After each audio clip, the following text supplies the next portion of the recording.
votre épouse Sophie Hugo, vous tenez Hugo 1539 Wine Cellar, pas seulement, vous êtes aussi une galerie, un nouveau lieu, avec d'ailleurs, c'est assez étonnant, avec du mobilier très design, du coup on change un petit peu de look, alors qu'on est vraiment toujours au cœur de ce village historique. Quelle était l'idée au départ de Hugo 1539? Ah, c'est vraiment l'âme de mon mari, Anthony Hugo. C'est un passionné d'art, un passionné de vin, puisqu'il est sommelier, finaliste numéro 1 de France au sommelier 2015, et il adore les belles choses, que ce soit du design, que ce soit des objets un peu insolites. J'ai d'ailleurs apporté, ne pouvant amener mon mari aujourd'hui, je vais apporter un poivron. C'est une œuvre magnifique de Patrick Laroche qui est à Gouvieux. C'est d'ailleurs la même œuvre d'art qui a été dans le pavillon français à Lyon, étant beaucoup plus gros, mais là il est en plus petit. Et c'est l'exposition universelle l'an passé. Voilà, et c'est notre dernière acquisition. Elle est arrivée hier soir, donc je me suis permis de vous l'amener pour vous confirmer aujourd'hui. On a le nouveau chef de la son exclusivité. C'est du bronze. C'est du bronze. C'est du bronze.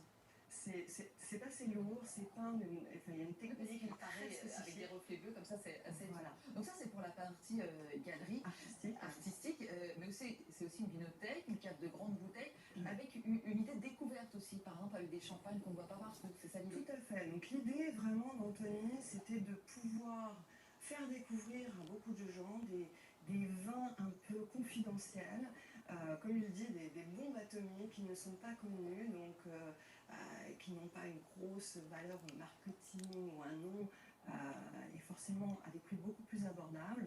Et puis il y a sur les vins plutôt en biodynamie, ce qu'on appelle les vins de soif, quasiment 95% est en biodynamie ou bio. Aujourd'hui, ce n'est même plus un argument de vente, parce que beaucoup de gens le font, tout à fait.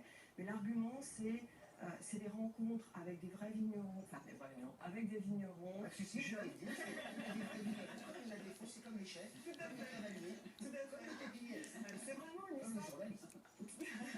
C'est vraiment une histoire de rencontre. Ce sont souvent des jeunes que l'on essaie de promouvoir. Très bons produits. Et puis il y a également les vins confidentiels pour les gens qui sont très pointus, qui connaissent très très bien le vin. Il y a une très belle clientèle de par nos voisins et par les événements qui arrivent chez nous. Vous donner un exemple, le premier vin chez nous, c'est les 4 Pierres, un petit vin rosé qui est à 9 €. Et puis on a des vins confidentiels tels que l'Astéroïde par exemple, qui est un pouilly fumé de vignes franches de pied, donc au pré Phylloxera, avec une toute petite parcelle, il y a très très peu de production. Donc le pouilly fumé, pour la majeure partie des gens, ça paraît un vin qu'on le rencontre, mais celui-ci est excessivement confidentiel. Alors effectivement, on rappelle que l'abus d'alcool est dangereux pour la santé, que ça consomme avec modération. Par-delà la galerie, par-delà le travail de sommellerie autoricaliste, pourquoi vous avez choisi Chantilly de vous installer à Chantilly? Parce que c'est vrai que c'est une ville dynamique.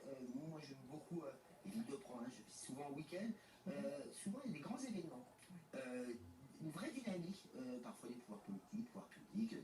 Et puis c'est vrai que quand on est dans le centre-ville, l'univers est en train un peu de disparaître. On voit moins de boutiques de bouche, on voit moins de restaurants, on voit moins d'auberges, moins d'hôtels. C'est aussi ce qui fait la force d'une ville. C'est certes ces événements, mais si c'est accompagné, j'allais dire, d'un centre-ville qui est vivant, avec des gens qui viennent réinstaller ce qu'on appelle un certain